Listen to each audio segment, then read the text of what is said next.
Chapter 1, The Contrasted Heart's Desire of the School Flower. MMM. Knock, knock, knock. Listening to the sounds of MMM coming from the next room, Yizhou finally sat up in bed, unable to bear it any longer. He was hard. His fists were hard. For 3 hours, he had listened to this awful noise and been tortured for 3 whole hours. Yizhou covered his ears and growled at the wall. Can you two keep it down, fuck? Knock, knock, knock. However, the shouting did not make the neighbors next door quieter, but rather made them more excited. This reaction made Yizhou's eyes twitch. Fuck, are they using me as a punching bag here? He cursed and pulled out his phone to send a message to his neighbor Zhang. Zhang, can you and your girlfriend please keep the noise down?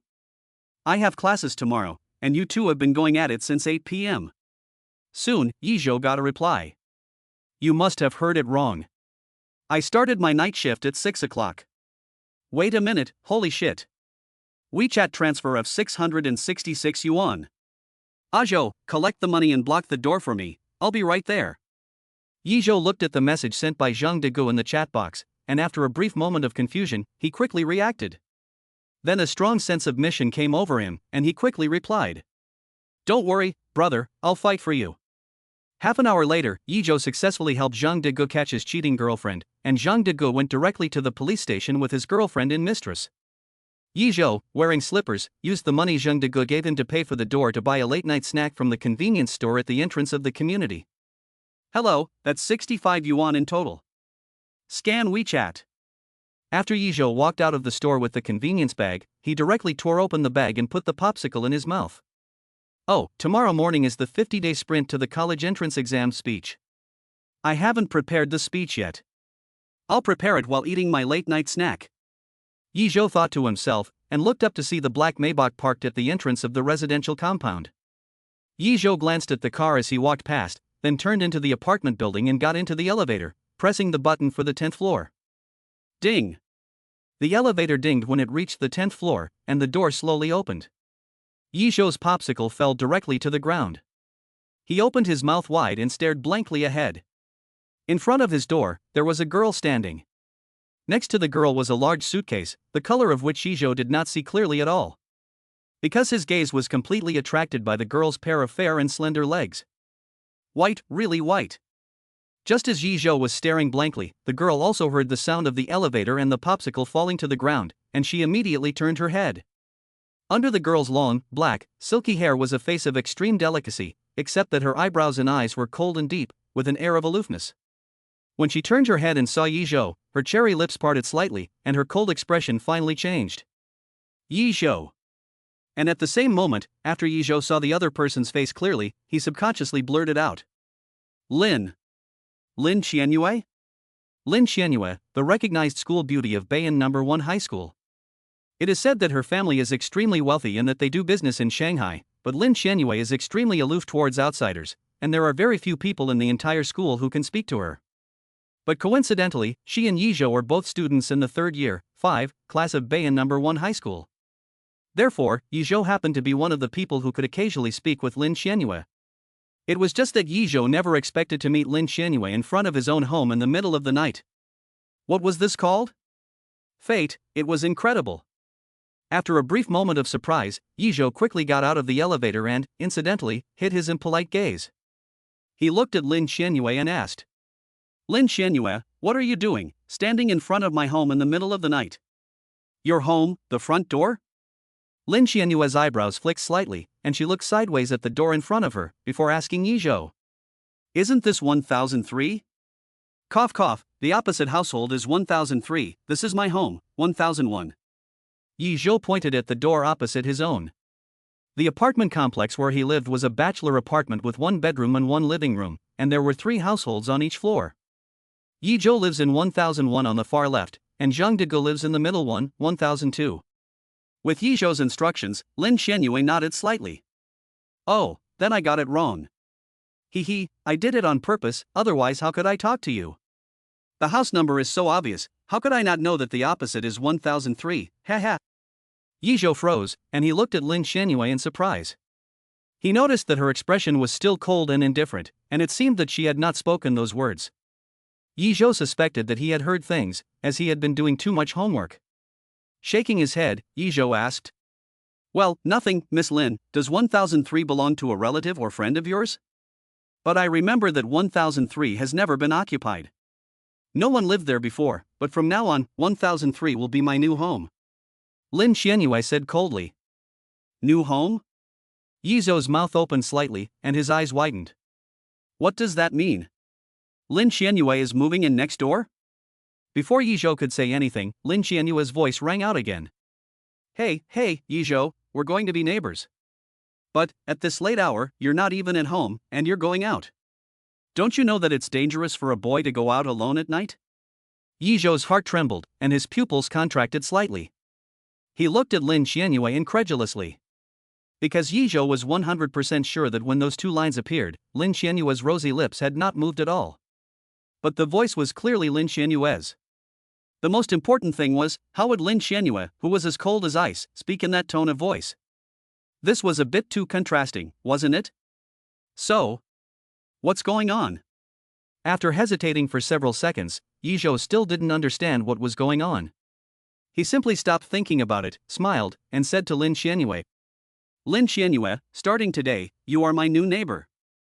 I'll introduce you to Zhang Da, who lives in 1002, tomorrow. He had something to do tonight. Yizhou had thought that Lin Xianyue would slightly soften her expression of cold indifference when he was so enthusiastic and proactive. Instead, the other person just nodded and dragged her suitcase towards 1003, across the street. Seeing that Lin Xianyue didn't want to talk to him, Yizhou shrugged and simply turned to open the door and go home. Just as he took his first step into the house, Lin Xianyue's voice came from behind him again. Yizhou. Ha? What's wrong? Yizhou turned around and saw that she had already entered the 1003 house. The two of them looked at each other across the corridor, and Lin Xianyue's lips parted slightly. Yizhou, we're neighbors now. Hee, Yizhou, I've finally moved in next to you. Next, it's time to move into your bed.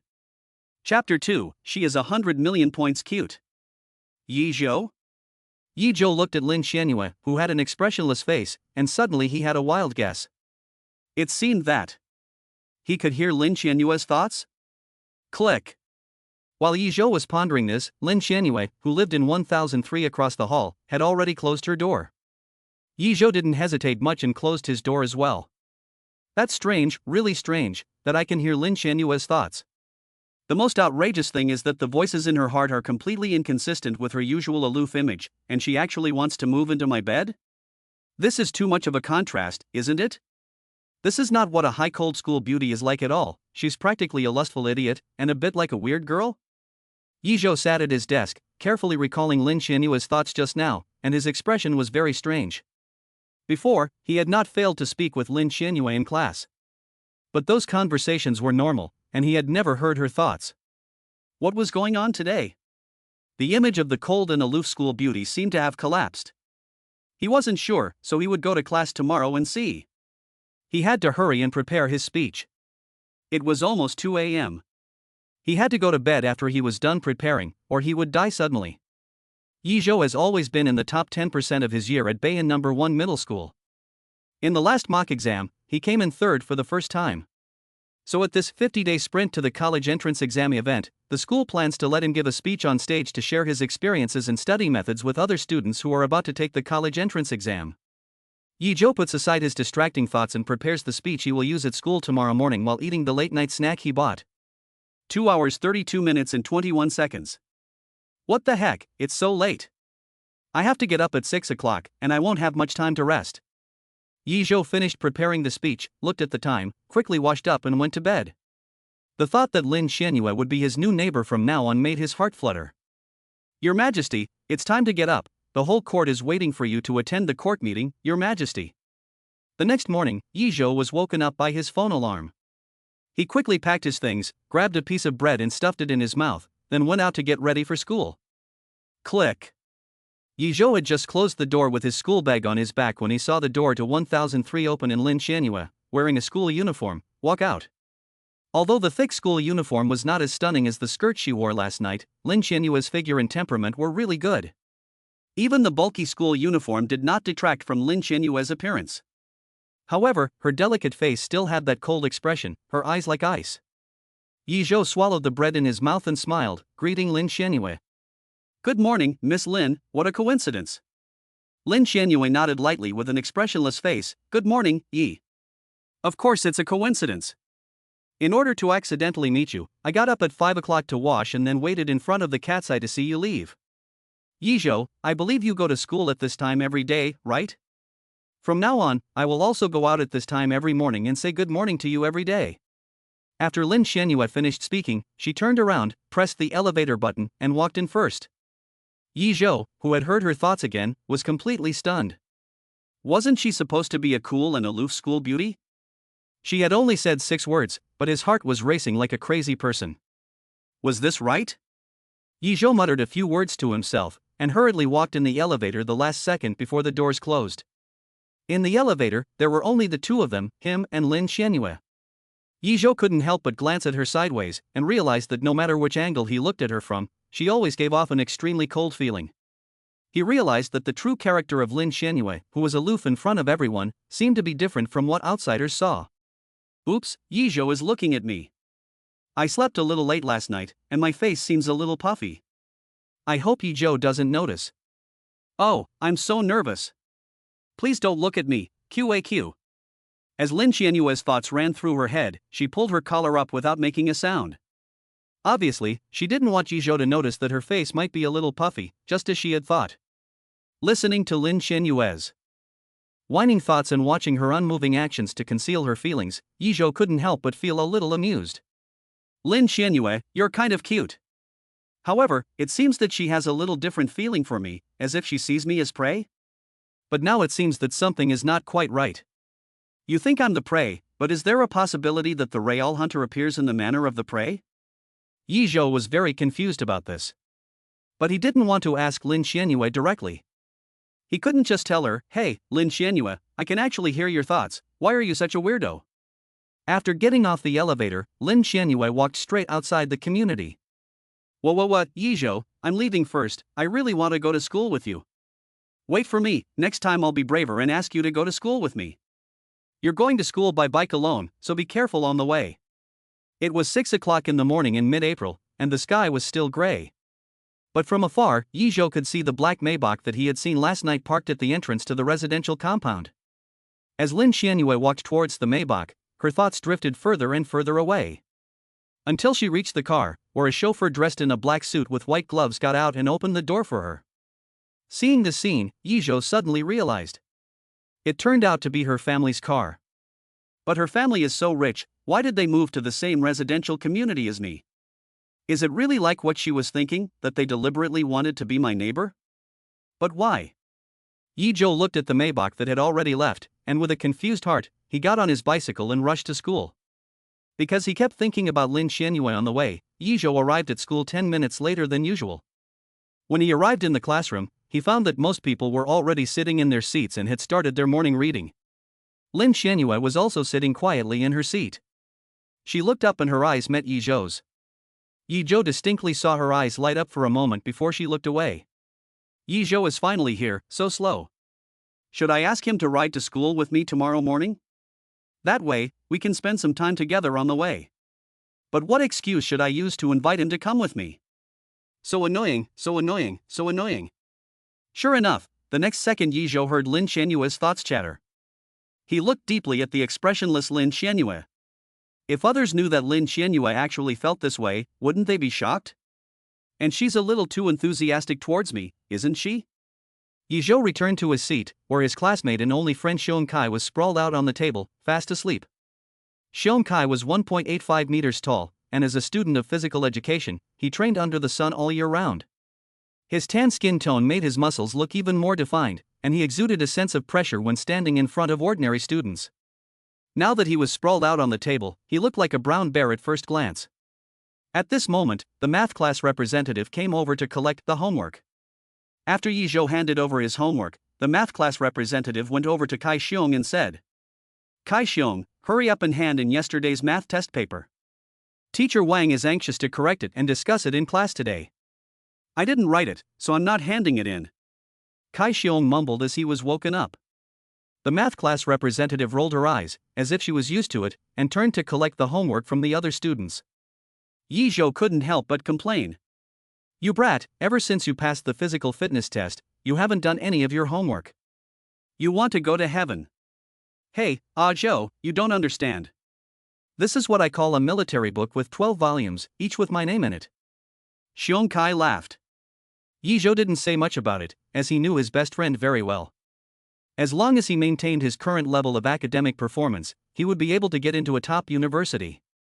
So Yi Zhou covered his face with his book, lowered his voice and said mysteriously to Xiong Kai. Xiong Kai, last night in the early morning, Lin Xiaohua moved in next door to my house. I received a text message from Beijing Sport University this morning. Yi Zhou's eyes widened upon hearing this. Are you kidding me?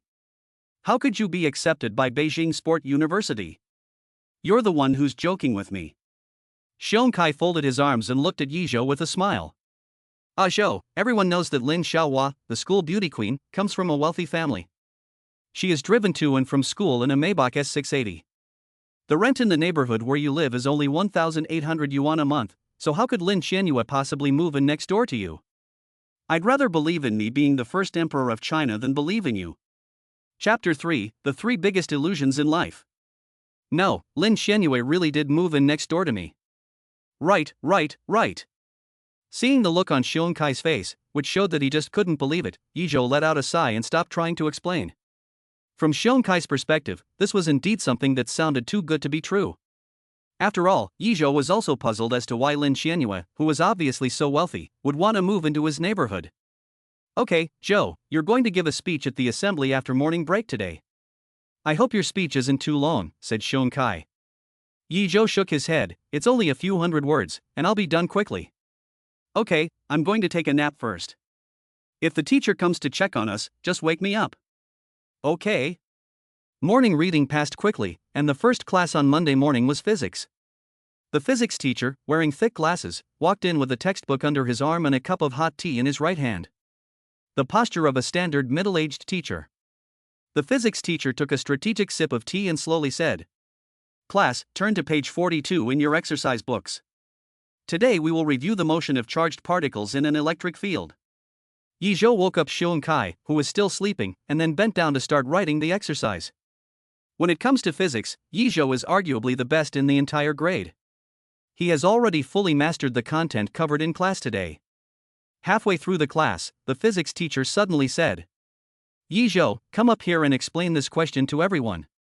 I've seen your second-term exam paper, and I think it's quite good that you have your own ideas about this type of question. Come up here and explain it to the class.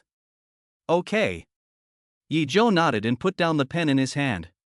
As he walked towards the podium, many students' gazes were fixed on him. Lin Xianyue was one of them. Wow, yes. Yi Zhou is going to come up to the podium and explain the question, and I can finally look at him openly and properly. Humph. Yi Zhou, I'm not going to look at you gently this time, I'm going to look at you fiercely. Cough. Hearing Lin Xianyue's thoughts, Yi Zhou stumbled a little when he got up on the podium and nearly fell. He glanced back at Lin Xianyue and saw that she was sitting upright, her pretty face expressionless as she sat there. She just kept staring at him. Fine. His heart was racing, but he kept it together. Yi Zhou muttered to himself, then took the pen from the physics teacher and began to lecture the class. The question about the motion of charged particles in an electric field is best solved using the conventional method. Although Mr. Yang thinks my solution is good, it may not be suitable for everyone. So, students, listen first. If you don't think it's suitable for you, ultimately, you must use Mr. Yang's solution. Regarding the question on the blackboard, first of all, it can be seen that the two are relatively stationary and accelerate together to the left under the force of the electric field. As Yi Zhou opened his mouth, the students below were also listening intently. After all, Yi Zhou was the top student in the class, and his solution was very ingenious. Yang, on the side, looked at Yi Zhou with a face full of relief.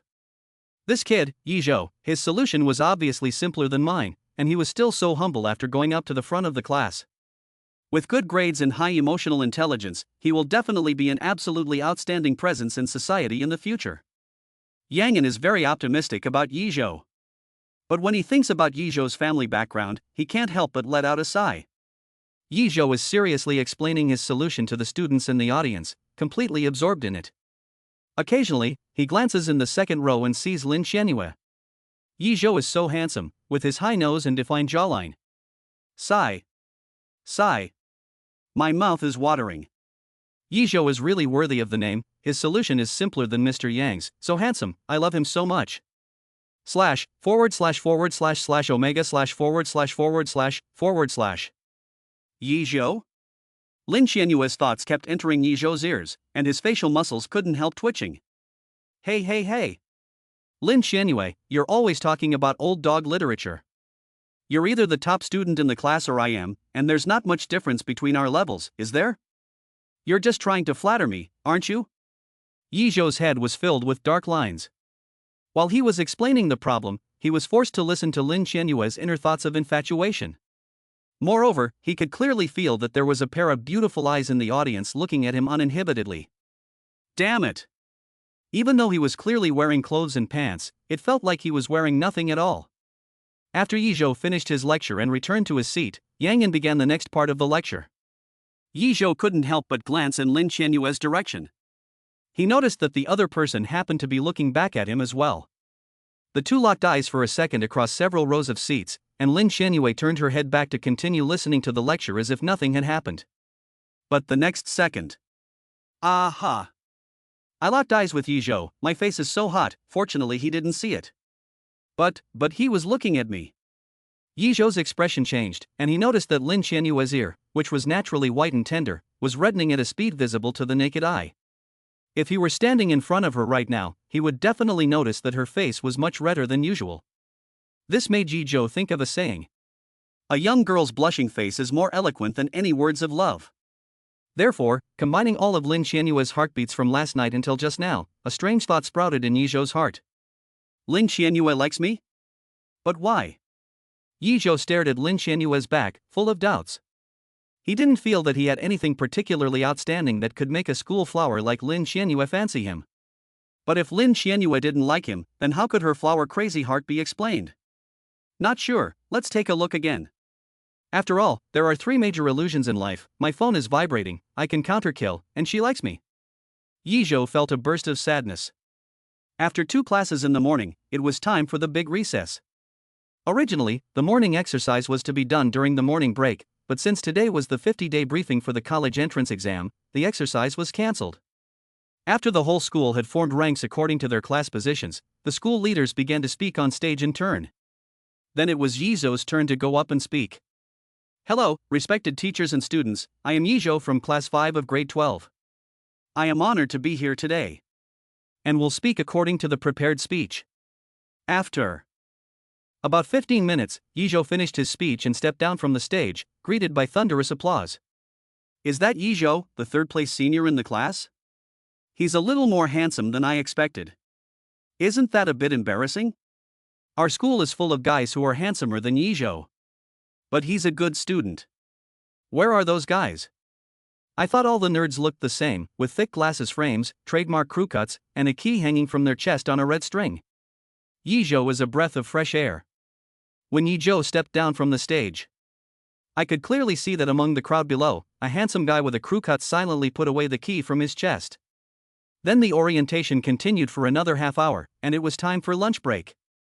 The principal announced the end of the orientation and dismissed the students. Xiong Kai put his arm around Yi Zhou's shoulders and laughed. Let's go, Zhou. There's a new pig's trotter rice place by the school gate. Let's go try it. Okay, I made a fortune last night, so I'll treat. Xiong Kai raised an eyebrow. Holy shit, really? Before Yi Zhou could respond, a petite girl with a ponytail and a pink butterfly beret appeared in front of them. The girl looked up at Yi Zhou, her cheeks quickly flushed with a blush, and she said shyly.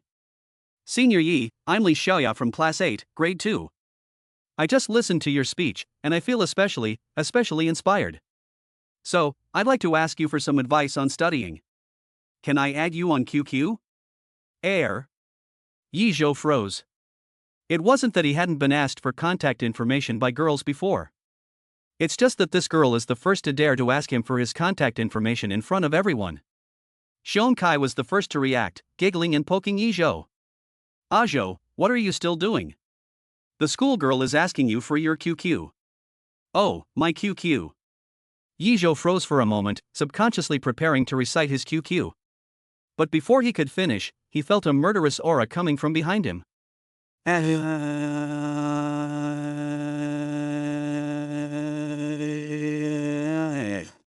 This girl is really bold, she actually dared to ask Ijo for her QQ number in front of me, and I don't even have one yet. What's this girl's name? I'll have Uncle Lee investigate this girl when I go back today, kill them all. Sigh, Ijo, I don't even have your QQ yet, can you not give it to other girls? Chapter 4, you didn't mean to attract the wind, but you deliberately attracted the flood. Ghoul.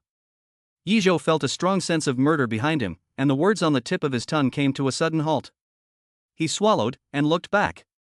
Sure enough, Lin Xianyue was standing there, her eyes full of coldness, her eyes narrowed as she stared at the girl named Li Xiaoya. Ijo felt his scalp tingling, so he immediately changed his tone and said to Li Xiaoya, "Let's not add each other on QQ, schoolmate. I'm about to take the college entrance exam, so I won't be able to check my phone for anything. So if there's anything, just come find me in class." Li Xiaoya's pretty face flashed with a sense of disappointment when Ijo refused. Ah. Okay, I'm sorry, Yi Shu Shui, for disturbing you. She turned around and quickly left. As she left, Ijo also noticed that the strong murderous intent behind him had disappeared. His heart, which had been hanging in the balance, finally settled. Ijo was really afraid that if he gave his QQ number to her, Lin Xianyue would explode with anger. After all, she had the intention of having Uncle Lee investigate all of Li Xiaoya's information. This Uncle Lee, could it be that he is her family's personal killer? The daughter of a triad boss, huh? Ijo is awesome. I knew you weren't a random guy, and you can't just give your QQ number to just any girl. At least you have to give it to me first. Lin Xianyue's thoughts resounded in Ijo's ears once again. Ijo couldn't help but glance back at her again, and couldn't help but pull the corner of his mouth. You want my QQ? Just say so. I'll fucking hand it over with both hands in a storm. Although Lin Xianyue's expression never changed much throughout, maintaining a cool and aloof attitude. Her thoughts made Ijo feel that this girl was arrogant and cute. TSK. Ah Joe, you brat, are you a urea bag, so capable of pretending? You even said you'd stop using QQ once the college entrance exams started, and let me do all the talking. Xiong Kai teased, and didn't take the matter to heart. In fact, Ijo had encountered this situation many times before, and Xiong Kai had long since become accustomed to it. The two of them linked arms and walked off campus to go to lunch. As she watched their backs as they left, the coldness in Lin Xianyue's eyes dissipated. At that moment, Ijo's back seemed to overlap with the back of the young man in her memory. Lin Xianyue's mouth curved into a nice arc, her eyes smiling. You didn't mean to wear the wind, but you deliberately attracted the flood. Ah Joe, you're working part-time again? It's almost the college entrance exam, and if you get hurt while working part-time, won't that delay the exam? In the restaurant, Xiong Kai said to Ijo while eating a large helping of pig's feet with rice. Ijo's parents died in a car accident when he was 2 years old. He was then adopted by his only relative, an aunt, who had a cousin 2 months younger than Ijo. Ijo knew very well that his aunt and uncle did not really like him and had only adopted him for the compensation money. So since childhood, Ijo has been very careful in his life. He does all the housework and handles any trouble. Even so, he is still always subjected to the aunt's family's scorn. So, when he was in high school, Ijo chose the school that was farthest away from his aunt's house, and secretly from them, he went through the formalities of becoming a day student from a boarding student. In this way, he was able to earn some living expenses while studying. If he relied on the living expenses given by his aunt, it would be hard for him to even eat every day. Upon hearing Xiong Kai's question, Ijo shook his head. I didn't go to a part-time job, I earned it from my neighbor, yesterday. Holy cow? Such a big melon, you should have called me then, I would have rushed over to block the door with you in no time. Xiong Kai learned the truth about Ijo's windfall and looked remorseful. Not being able to eat this melon made him feel bad. Suddenly, Ijo's phone rang. Seeing the word aunt on the screen, Ijo's brows shot up. After a moment of hesitation, he chose to answer the call. Hello, Auntie. Ijo, Chenxi has already finished her school exams and is going back from the province soon. I just ran into Chenxi's mother on the way and heard her talking on the phone with Chenxi. It seems that Chenxi wants to buy a Burberry watch? You and Chenxi go to the same school and you know each other. It's been a long time since you last saw each other. You should hurry up and buy that watch for her when you go shopping these days and give it to her when Chenxi gets back. Zhao Lan spoke in an order-giving tone. After listening to this, Yi Zhou's brows furrowed even deeper. He pursed his lips and said, "Auntie, I know you want to maintain a relationship with Chenxi's parents, but I don't think that's how you should do it. I think you're just a kid, what do you know? This is called knowing the ways of the world. Don't argue with me, just do as I say, hurry up and get that Burberry watch." Seeing that his words were interrupted by Zhao Lan, Yi Zhou sighed. "Okay, Auntie, the cheapest Burberry watch costs 300 to 400 yuan, and I don't have that much money, so you have to send it to me." "A watch is that expensive? I don't understand, but I'm not stupid. Don't think I don't know you're trying to get more money. Auntie, I'm not lying to you, you can search online if you don't believe me." "I'm not going to search for it. I heard from your teacher that you just received an 800 yuan scholarship, and you're telling me you don't have any money? I also give you 600 yuan a month for living expenses, and you spend it all? Besides, since you were little, what you've eaten and worn, which of it wasn't from me and your uncle? Now you're not happy when you're asked to spend some money? Yi Zhou, you're such an ungrateful brat." Zhao Lan went on, getting more and more insulting as she spoke on the phone. Yi Zhou just listened in silence as she rambled on. He was used to her unreasonable and even morally coercive words. In the end, Zhao Lan hung up after coldly adding, "You'd better take care of this for me, or I'll make sure everyone at school knows you're an ungrateful person." Xiong Kai, who was sitting across from Yi Zhou, heard everything Zhao Lan said because they were so close together. He was extremely angry, his eyes burning with rage. "Hey Zhou, your aunt is really outrageous. It's fine if she wants to climb up the Qinshi family tree, but why should you pay for the cost of her connections? She's really got the nerve to say she gives you 600 yuan a month for living expenses, which is only 20 yuan a day on average. Bayan is a first-tier city. A normal lunch costs at least 10 yuan, plus breakfast and dinner, so 600 yuan a month is not even enough to eat well. If you weren't working part-time every month, you wouldn't even be able to afford to eat, so how could she say you don't have any money left?" Seeing Xiong Kai standing up for himself, Yi Zhou couldn't help but laugh. "What if you don't have parents and no one who loves you? At least, you have a good friend." Yi Zhou waved his hand, indicating that Xiong Kai should calm down. "It's not like it's the first time you've heard your aunt say something like that. It's fine. Anyway, I'll be taking the college entrance exam soon, and once I go to college, I'll be able to get away from them." But alas. Xiong Kai paused, and finally just sighed heavily. But it seemed as if he had thought of something, and his eyes suddenly lit up. "Zhou, you said that if Lin Xianyue really lived next door to you, you would just go crazy and win her over, and then none of your predicaments would exist, right?" Yi Zhou looked at Xiong Kai with a strange expression. "Dude, I told you this morning. Lin Xianyue really lives next door to me now." Chapter 5, it turns out to be her heartfelt reaction to the contrast. "Well, it's okay to lie to your buddy, but don't dare lie to yourself. Come on, go with me to the playground to play some ball games, we still have almost an hour of lunch break." Xiong Kai shrugged his shoulders, still not believing that Lin Xianyue had become Yi Zhou's neighbor. Yi Zhou shook his head. "No, I'm going back to the classroom to do some problem solving." "What the heck? I'd say you nerds are all the same, knowing everything about the universe but paralyzed in the lower body." Xiong Kai shrugged, knowing Yi Zhou's personality, and didn't try to persuade him to stay. In fact, Yi Zhou had very good physical fitness. Because he worked part-time outside, most of the work was done on a daily basis, such as sorting and loading packages for delivery, and assembly on an assembly line. These were the norm. The 3 years of high school had also given him a lot of muscle mass. Click. Pushing open the classroom door, Yi Zhou narrowed his eyes. There were only a few people in the classroom, all of whom were sleeping on their desks. The only one who was not was Lin Xianyue, who was sitting in the second row by the window, holding a pen and writing. The sunlight outside the window gently fell on her dark hair, and the occasional breeze would blow her hair in front of her face.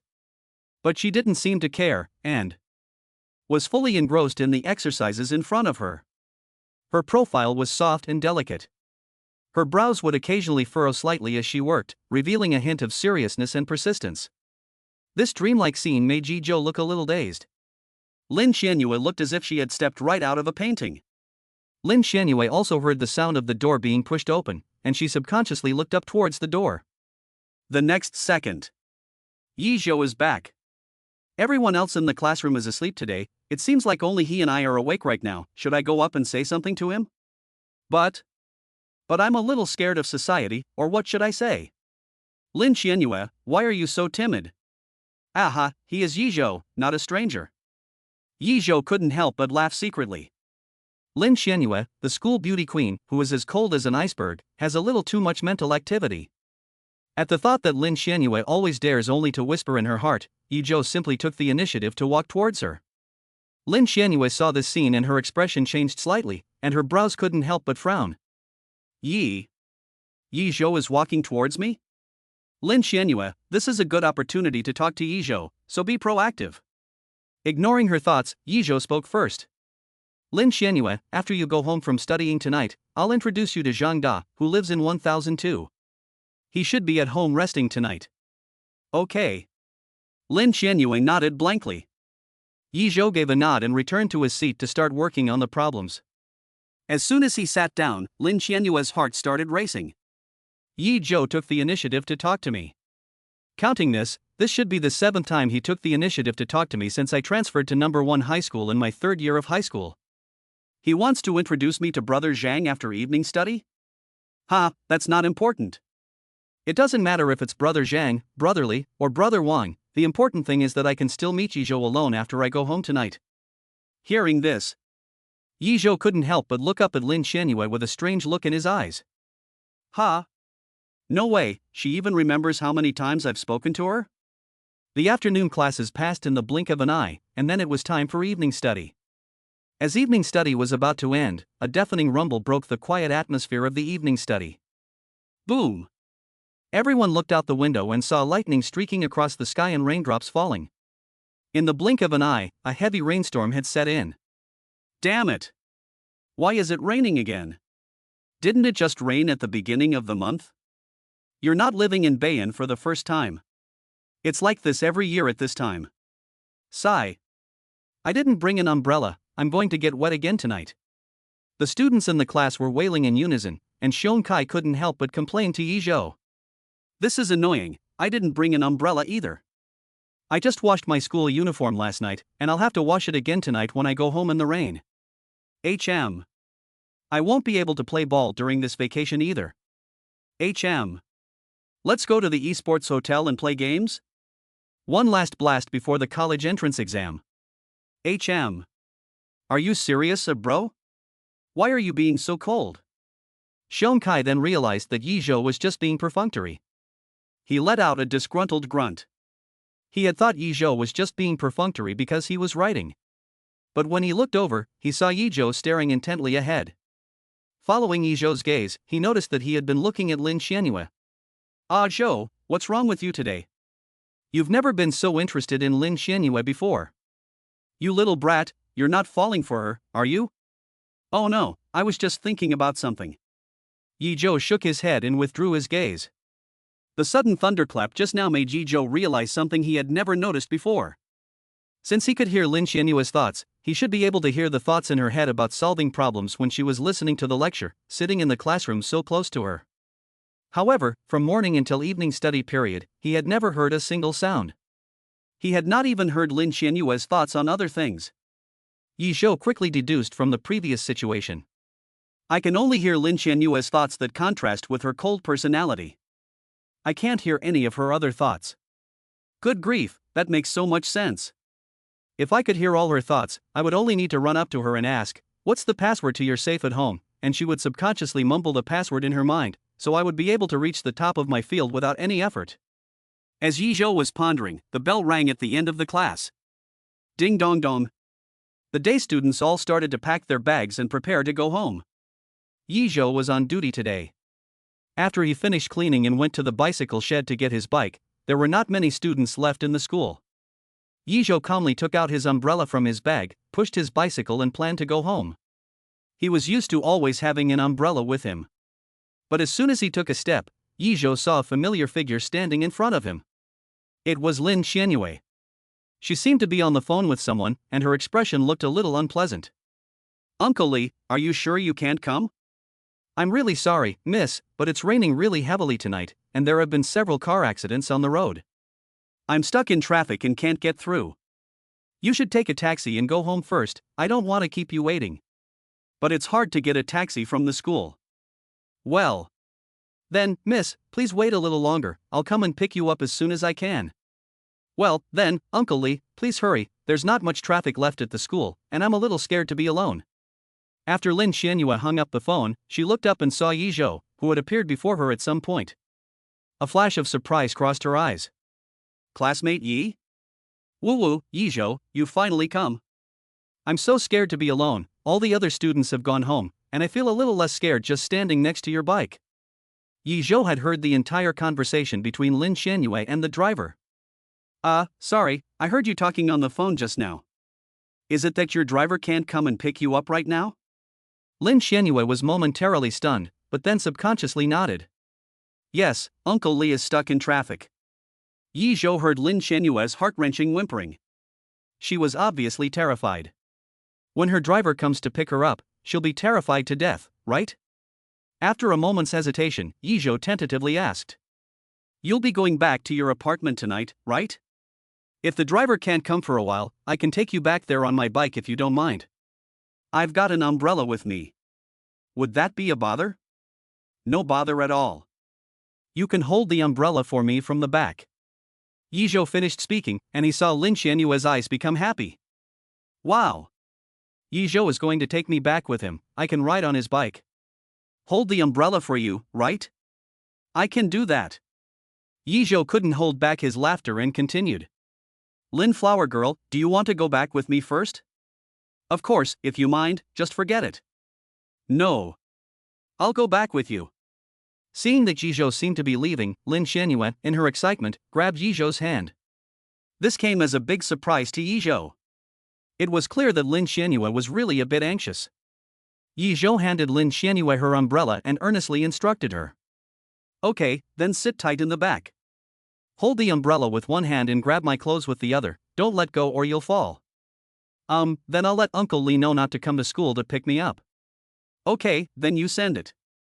Lin Xianyue nodded and edited a text message to send.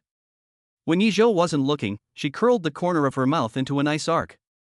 If Yi Zhou saw the content of the text message, he would definitely exclaim that the whole world is full of fucking actors. Uncle Lee, Yi Zhou really did offer to walk me home, so you don't have to worry about me, he will take me home safely. Chapter 6, Do you prefer black or white silk? Rumble. Another muffled thunder rumbled, and the rain showed no sign of letting up. Yi Zhou rode his bicycle, with Lin Xianyue sitting sideways on the back seat, one hand carefully holding onto his clothes, and the other helping him hold the umbrella. If one were to stand on the side of a passerby, one could see at a glance that the young girl was afraid of getting wet and so was deliberately tilting the umbrella forward to protect the young boy on the bicycle. Her clothes had already become soaked. Since they were very close this time, the unique aroma of a young girl drifted into Yi Zhou's nostrils. Yi Zhou's heart fluttered a little, and he shouted above the sound of the rain.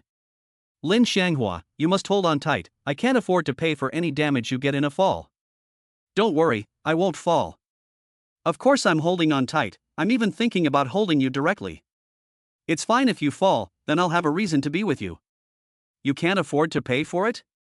That's even better, if you can't afford to pay, then you can just marry me. Yi Zhou, is that a good thing? Okay, if you say so, then I'll fall on you. Of course, Yi Zhou was just thinking about it, he couldn't possibly fall on Lin Xianyue. On the contrary, after hearing Lin Xianyue's thoughts, he rode more steadily. When they reached the first intersection in front of the school, Yi Zhou's attention was focused directly in front of him. He didn't see the black Maybach, which always picked Lin Xianyue up, pull up to the corner. At this moment, Lin Yan, who was sitting in the driver's seat, saw this scene and looked down at the text message his lady had just sent, unable to help but smile wryly. In the evening, before the end of the evening study session at Bayan High School, Lin Yan received a text message from Lin Xianyue. It said that it was going to rain tonight, so he didn't need to pick her up, and she asked him to act out a scene with her later. Thinking about how his young lady had gone to so much trouble just to go home with Yi Zhou, Lin Yan couldn't help but sigh. Young lady, why do you do this to yourself? Phew. Lin Flower Girl, we're home. Yi Zhou rode back into the residential area and parked the bike. Lin Xianyue nodded and got off the bike as well, her eyes looking at Yi Zhou coldly. Thank you. Oh, how did we get here so quickly? It feels like it wasn't so long ago when Uncle Lee drove me here yesterday. I wanted to ride with Yi Zhou a little longer. Damn it, can it rain every day from now on so I can ride home with Yi Zhou every day? Yizhou thought to himself, if you rode home with me every day, and other boys from school saw you, I'd be on the hit list in no time. He smiled and said, "You're welcome. Come on upstairs, I'll introduce you to Brother Zhang." Okay. Yizhou and Lin Xianyue got into the elevator and went to knock on the door of Brother Zhang's house at 1002. Ding dong. Ding dong.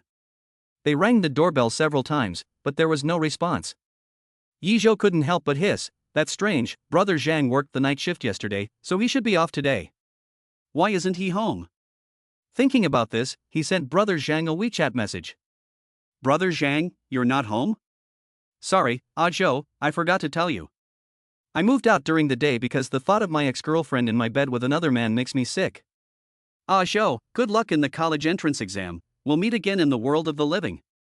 Yizhou was a little surprised to see the content of Brother Zhang's message, but he also felt that it was reasonable. Yizhou looked again at Lin Xianyue. Well, Brother Zhang had something to do and moved out during the day, so there was no way to introduce you.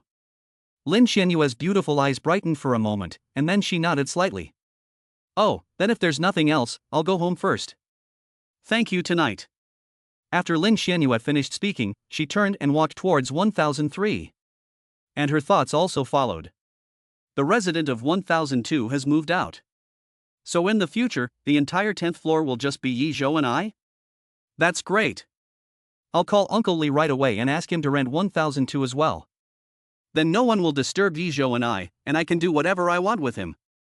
Yizhou couldn't help but roll his eyes when he heard Lin Xianyue's excited thoughts. Lin Xianyue, have you always been this brave? Yizhou went home and started cooking for himself. Most students at school would choose to eat in the school cafeteria or outside the school at night. But Aunt Yizhou only gave him a small monthly allowance, and now that he was approaching the college entrance exam, he didn't have the time or energy to work a part-time job. So he saved every penny he could, and he cooked his own dinner. Rumbling. Rumbling. Thunder roared outside the window, and lightning flashed across the night sky. Yizhou sighed. It looked like the rain wouldn't stop tomorrow. For someone like him who rides a bike to school, the most annoying thing about rainy days is that it is really a bit dangerous to hold an umbrella in one hand and ride a bike with the other. Ding dong. Yizhou had just finished eating and was about to wash the dishes when the doorbell rang. Huh? Who is it so late? Yizhou went to the door suspiciously. As soon as the door opened, a pair of bright white legs came into view. It was Lin Xianyue. Lin Xianyue was standing in front of Yizhou's door, wearing a pale blue nightgown, and the pajama pants were below her knees. Those big, white, smooth legs were exposed recklessly in the air. Lin Xianyue's hair fell over her shoulders, and the slightly yellow light in the hallway hit her flawless face, giving it a kind of frozen beauty like a still sculpture.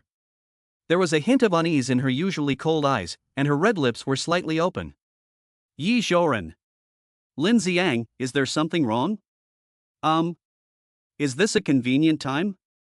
My window seems to be broken, I can't close it, it keeps rattling in the wind, I'm a little scared. Lin Xiang bit her lip, and after saying this, her fair cheeks quickly flushed red.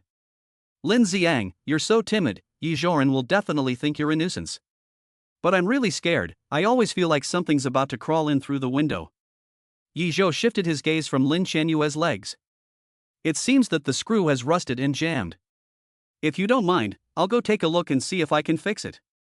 Okay. Yi Zhou, you're so nice. Yi Zhou grabbed a screwdriver and a new screw from home, and followed Lin Xianyue into her home.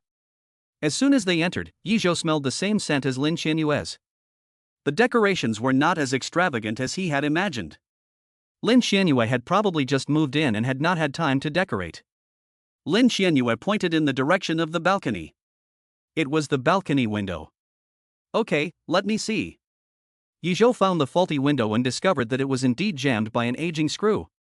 He immediately began to repair it. However, Lin Xianyue's thoughts also drifted over. Yi Zhou is amazing, he can even fix the window. I was too scared just now and didn't have time to change. I should have worn some stockings. The internet says that guys like them, but I don't know if Yi Zhou likes black or white ones. After hearing this thought, Yi Zhou almost blurted it out as a reflex. Black ones. As a result, as soon as the words fell, his whole body froze in place. Oh no, how the hell did I blurt out my innermost thoughts? Yi Zhou's heart instantly rose to his throat, and he hoped that Lin Xianyue hadn't heard this. But the next second, behind him, came the incredibly cold voice of Lin Xianyue. What did you say? Chapter 7, Making Yi Zhou Obey. Hearing Lin Xianyue's cold questioning voice, Yi Zhou's heart gave a thud. His heart, which had been hanging in the balance, finally died completely. But as the saying goes, as long as a man is not caught in the act, he will keep his mouth shut until the end. So Yi Zhou immediately changed his words. I said it's pitch black, it's raining, the sky is really dark. It's fixed, I'll close the window for you. Oh. Lin Xianyue didn't suspect anything, and nodded lightly. Yi Zhou let out a sigh of relief when he saw her like this. You've worked hard, I'll pour you a glass of juice. Lin Xianyue spoke, her voice a little less cold, and then walked towards the refrigerator. As she took the juice from the refrigerator, Yi Zhou couldn't help but sneak a peek at Lin Xianyue again. The pajamas she was wearing showed off her slender figure to the fullest. Her legs were white and glowing, and her waist was slender, without an ounce of extra flesh. Most importantly, Lin Xianyue was not only thin and tall, but also very well endowed. Her breasts were perky and firm, and could be described as having a nice shape. Ghoul. Yi Zhou couldn't help but swallow. His heart was a little unsteady. The cement that was supposed to seal his heart had been moved around by Lin Xianyue. Oh, I really want to drug the juice. That's how it's done in the movies. Yi Zhou gets drunk after drinking the juice, so I can do whatever I want, right? Yes. I'll ask Uncle Li tomorrow if there's any drink-making Yi Zhou docile. Yi Zhou? 6. Yi Zhou's eyes twitched a few times. The cement that had just been moved was all sealed back overnight. He made up his mind that if he had the chance to come to Lin Xianyue's house again, he would definitely not drink a single drop of water. Soon, Lin Xianyue came over with 2 glasses of juice. Here's your juice. Thanks, Lin Xianyue. Yi Zhou and Lin Xianyue sat facing each other on the sofa, both of them looking at each other without saying a word. The atmosphere was really a bit awkward. Yi Zhou took the initiative to find a topic to talk about and said, Everyone says that you live in a villa, why did you move to this neighborhood? This should not be even half as big as your villa. Lin Xianyue sipped her juice and shook her head. They're wrong. I don't live in a villa. That's just a rumor. Really? Okay. Upon hearing this, Yi Zhou suddenly felt that being a second-generation rich kid wasn't that exaggerated after all. Indeed, living in a villa is just an exaggeration in movies. But Lin Xianyue suddenly changed the subject, speaking in a calm tone, I live in a manor. Pa! Yi Zhou almost spit out the juice he had just put in his mouth. Fine, you don't like the villa, do you? Damn it, lies don't hurt people, but the truth is a sharp knife. Lin Xianyue ignored Yi Zhou's dumbfounded expression and continued. I live here because the college entrance exam is approaching, and it's closer to the school, so I can get a little more rest in the morning. On weekends, I have to go back. Fortunately, I've already prepared an excuse. I can't tell you that I moved here especially for you, can I? That would make me look like a pushover. Lin Xianyue's words were flawless, and she felt that her explanation was perfect. However, Yi Zhou's inner villain kept applauding. Clap, clap, clap. Wonderful, really wonderful, the counselor is truly a master of playing dumb. If I couldn't hear your thoughts, I would almost believe you. You need to rest more in the morning? You peeped through the peephole a long time ago in order to go out with me in the morning. I'm afraid that you haven't had more rest time since moving in than before. Lin Xianyue, Oscar owes you a statuette. Of course, Yi Zhou didn't expose Lin Xianyue, he just nodded in a pretentious manner. I see. But, you live here alone, aren't your parents worried? Dad, Mom? Lin Xianyue froze for a moment, and her eyes suddenly dimmed. My mother became ill and passed away when I was very young, and my father, he has more important things to do, I suppose. Yi Zhou's pupils constricted at the sight of Lin Xianyue's downcast mood. He had never imagined that Lin Xianyue, who seemed to have everything going for her, had an imperfect family situation. For a moment, Yi Zhou seemed to see Lin Xianyue as a little girl. With her mother gone and her father too busy to see her much, she was left alone, hugging her knees and sitting in a room full of dolls. I'm sorry, Lin Xianghua, I didn't mean it. I didn't know your mother. It's okay. Lin Xianyue shook her head slightly, and her expression quickly returned to her usual aloof look. Classmate Yi,